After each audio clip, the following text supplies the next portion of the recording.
स्वागत है आप सभी का विवेक पाठशाला पे।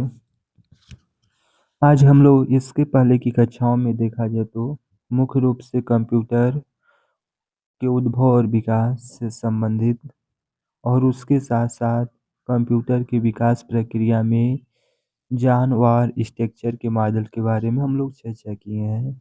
और इसके साथ साथ प्रथम पीढ़ी द्वितीय पीढ़ी से लेके नैनो टेक्नोलॉजी की जो पूरी विकास प्रक्रिया थी, उस विकास प्रक्रिया पे हम लोग अपनी बातचीत कर चुके हैं।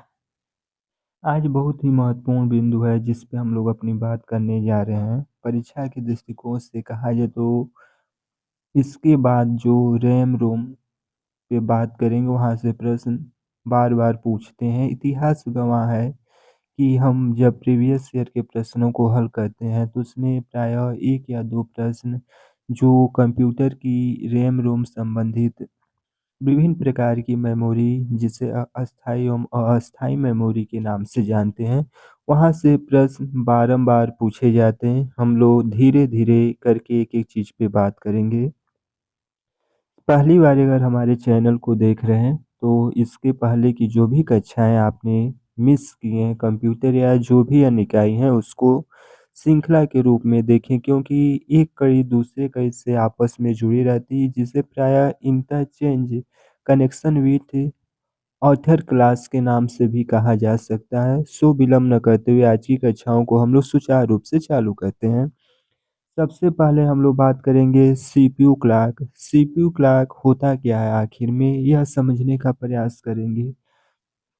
सीपीयू घड़ी यानी कि सीपीयू क्लॉक होता क्या है, इसको समझने का प्रयास करेंगे। आसान शब्दों में कहा जाए तो यार, हम अपने कंप्यूटर या सिस्टम पे किसी काम को करने के लिए सिस्टम को हम निर्देश दे रहे हैं, तो वह एक साइक्लिक के रूप में देखा जाए तो उन सूचनाओं को वह कंप्यूटर या सीपीयू ऑब्जर्व करेगी और उस काम को एक निश्चित समय के अंतराल में वह करके देगी।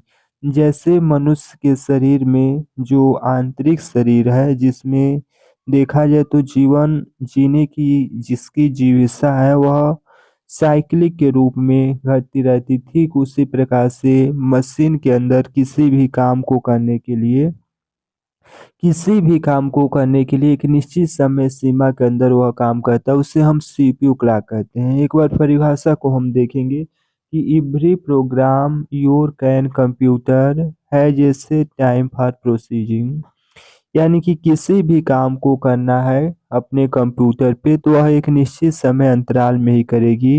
And the clock and the clock determines how often the get procedure data.